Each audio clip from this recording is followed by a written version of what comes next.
সারাটা বছর চলে যায়, রমজানে কোরআনে কারিমের তেলাওয়াত করি না এরকম মানুষও হাজার আছে। সারাটা বছর চলে যায়, ঘরের মধ্যে কোরআনে কারিমের তেলাওয়াত হয় না, তেলাওয়াত শোনানো হয় না। অথচ এরকম একটা দিন নাই যেই দিনে ঘরের মধ্যে সিনেমা চলে না, এরকম একটা দিন নাই যেই দিনের মধ্যে ঘরের মধ্যে গান বাজনা চলে না, এরকম একটা দিন যায় না যেই দিনে ঘরের মধ্যে ফাহিশা কথা চলে না। অথচ ও আল্লাহর বান্দারা, ও আল্লাহর বান্দিরা, হাজার হাজার দিন চলে যায় আমার রবের কালাম করে তেলাওয়াত হয় না, হাজার হাজার মাস চলে যায় আমার রবের কালাম ঘরের মধ্যে তেলাওয়াত হয় না।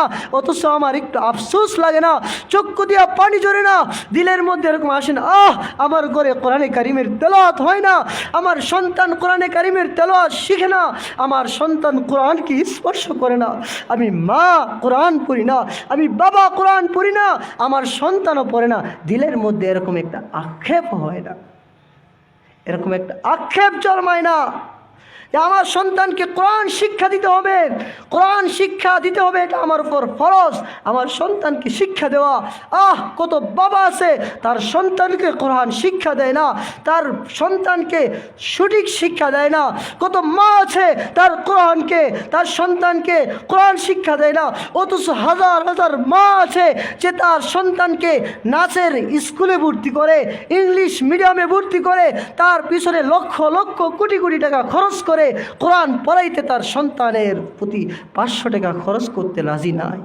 আছে না নাই? এরকম মা বাবার অভাব নাই। ওই মা বাপগুলোকেই কিয়ামতের ময়দানে ওই সন্তানগুলো বলবে, আল্লাহ আমাকে জাহান্নামে দিতেছো, তার আগে আমার মা, ওই নালায়েক মাকে আমার সামনে ফেলাও, আমার বাবাকে ফেলাও, তার বুকটার মধ্যে ফাড়া দিয়ে আমি জাহান্নামে যাব। আমার সন্তানকে আমি কোরআন শিক্ষা দিচ্ছি না, নিজে তো শিখছি না। আমার মা, ঘরের মধ্যে কোরআনে কারিমের তেলাওয়াত জারি করুন, ঘরের মধ্যে সূরা ওয়াকিয়ার তেলাওয়াত চালু করুন। ঘরের মধ্যে কোরআনে কারিমের তেলাওয়াত যখন চালু হয়ে যাবে, ওই ঘরকে আল্লাহ তাআলা নূরান্বিত বানায় দিবেন। আজকে তো দেখা যায় আমরা আমাদের সন্তানকে, একটা নবজাত শিশু, এই ছেলে হালাল হারাম কিছু বুঝে না, ওই সন্তানের কানেও মা গান বাজনা ঢুকায়। ঢুকায় কি ঢুকায় না? কি বলেন, ঢুকায় কি ঢুকায় না? ছোট্ট বাচ্চা, 3 মাসের বাচ্চা, 4 মাসের বাচ্চা, 6-10 মাসের বাচ্চা, ওই বাচ্চাকে কান্না থামানোর জন্য মা তার কানের সামনে গান চালু করে দেয়। ওই মা কত নালায়েক যে তার বাচ্চাকে কান্না থামানোর জন্য তার কানের সামনে গান চালু করে দেয়। তুমি তোমার বাচ্চার কানে কানে কোরআনে কারিমের তেলাওয়াত করতে পারো না? দেখো তোমার বাচ্চা কান্না থামে কি থামে না। তুমি তোমার বাচ্চার কানে কোরআনে কারিমের তেলাওয়াত না করে গান শিখাচ্ছ। তুমি মুসলমান হয়ে অমুসলিমের কালচার তোমার বাচ্চাকে শিখাচ্ছ। এই বাচ্চাই তো বড় হয়ে তোমাকে বৃদ্ধাশ্রমে রাখবে, কারণ তুমি তোমার সন্তানকে সঠিক শিক্ষা দেও নাই, তার হক আদায় করো নাই। জন্ম হওয়ার পরেই তুমি তার কানের মধ্যে গানের আওয়াজ ঢুকাই দিস, কোরআনের আওয়াজ ঢুকাও নাই। ঘরের মধ্যে কোরআনে কারিমের তেলাওয়াত নাই, সকালে নাই, সন্ধ্যায় নাই, ফজরে নাই, জোহরে নাই, আসরে নাই, মাগরিবে নাই, এশারে নাই। সন্তান কোরআনে কারিমের তেলাওয়াত শুনেই না।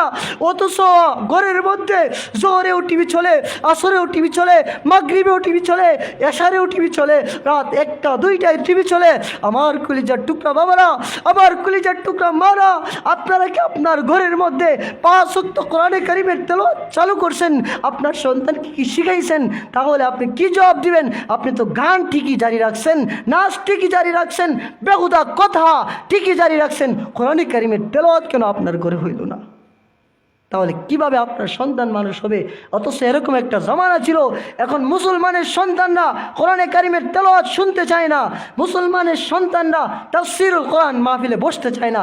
এর একমাত্র কারণ হলো জন্মের পর তার মা তার কানের মধ্যে কোরআনের আওয়াজ ঢুকায় নাই, গানের আওয়াজ ঢুকাইছে। এই জন্য দেখবেন গানের অনুষ্ঠান যখন হয়, মুসলমান যুবকদের অভাব থাকে না, দাঁড়ায় দাঁড়ায় 1 ঘন্টা 2 ঘন্টা বেহা নারীর নাচ দেখে, আসে না নাই? কোরআনের তেলাওয়াত শুনতে আসে না, কোরআনের তাফসীর আসে না। এর কারণ কি? তার মা বাবা তার কানে কোরআন ঢুকায় নাই, তার কানে কি ঢুকায় নাই? কোরআন ঢুকাই নাই। এই জন্য আমার মা আপনার হাতে ধরি, আমার বাবা আপনার হাতে ধরি, পায়ে ধরি, আপনার সন্তানকে কোরআন শিক্ষা দেন। কোরআনের শিক্ষা আপনার সন্তানকে মানুষ করবে। মহল্লার মধ্যে কোরআনই পরিবেশ কায়েম করেন, ঘরে ঘরে কোরআনে কারিমের তেলাওয়াত চালু করেন। এটি আল্লাহ তাআলা বলছেন।